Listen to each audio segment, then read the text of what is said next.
يعطيكم العافية، ورجعنا من جديد بإشي جديد، بإشي حلو، بإشي رائع، بإشي جميل. بس قبل ما نبدأ لا تنسونا من دعمكم واشتراككم وتفعيل الجرس يصلكم كل إشي جديد، إشي حلو، إشي رائع، إشي جميل.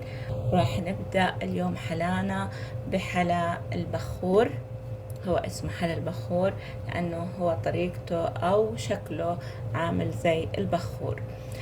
هو 3 مكونات حلا جميل، حلا سهل، حلا رائع. راح نبلش معاكم. راح استخدم باكيت شعرية، راح اطحنه طبعا او اهرسه بايدي. هذا باكيت شعرية. وراح استخدم كاسين اوريو او بديل الاوريو، نص علبة حليب مكثف اي نوع متوفر عندكم. راح احط الشعرية في مقلاية، احطها بمقلاية بدون زيت بدون زبدة. راح احمصها وبعدين اوريكم باقي الخطوات.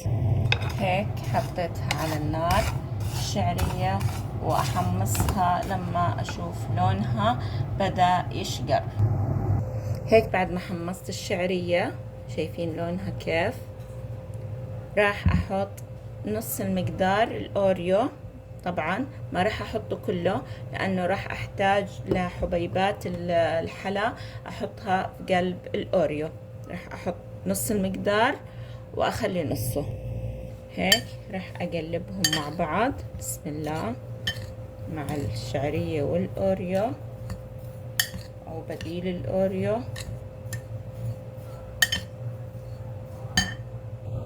والحين راح احط نص علبة حليب مكثف، واذا احتجت زيادة راح ازيد. راح احط نص العلبة، اذا احتجنا كمان راح نزيد عليها. هيك راح اقلبهم الحين مع بعض. راح نحتاج حليب مكثف زيادة لانه لسه الخليط محتاج. الحين راح اقلبهم. هيك بعد ما عجناهم مع بعضهم شايفين كيف قوامها، يعني نمسكها اهم حاجة ما تلزق. اخذت الكمية علبة حليب مكثف. راح الحين نكور الخليط بهذه الطريقة، وراح احطه بالاوريو اللي خليناه على جنب، نحطه هنا. راح نكرر خطوات لما نخلص باقي الكمية. هذا حلانا الجميل السهل، صراحة سهل، مكونات بسيطة، مكونات حلوة ورائعة. راح احطه بالاوريو على ونرصه بصحن بهذه الطريقة. راح اخلص باقي الكمية وارجع لكم.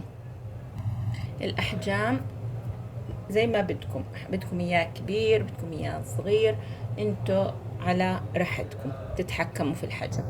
هيك خلصت باقي الكمية. فعلا يا جماعة المنظر حلو بشهي، الريحة والطعم بجننوا. راح نعمل طريقة التقديم للحلا. راح نعمل طريقة تقديم رائعة جدا جدا جدا للحلا. راح الحين اوريكم كيف. راح اعبي في العلبة هاي، هيك راح اعبيهم كأنها علبة البخور. فعلا يا جماعة بجنن، رائع جدا جدا رائع الحلا، جربوه على ضمانتي. وهيك الحين راح احط في المبخرة. طبعا المبخرة تكون نظيفة. عبي فيها هيك بهاي الطريقة. حسيت العلبة صغيرة حطيتها بعلبة أكبر، شايفين؟ فعلا روعة يا جماعة، منظر حلو كتير بجنن. راح أحطه بصحن التقديم، سوري مش صحن التقديم، صينية التقديم. هيك حطينا حلانا بصحن التقديم أو بصينية التقديم. بجنن بجنن يا جماعة، فعلا فعلا حلو ورائع وجميل. هيك خلصنا حلانا، سهل وجميل وبسيط، ويعطيكم الألف عافية. ولا تنسونا من دعمكم واشتراككم، تفعيل الجرس يوصلكم كل اشي جديد واشي حلو واشي رائع واشي جميل. ومع السلامة.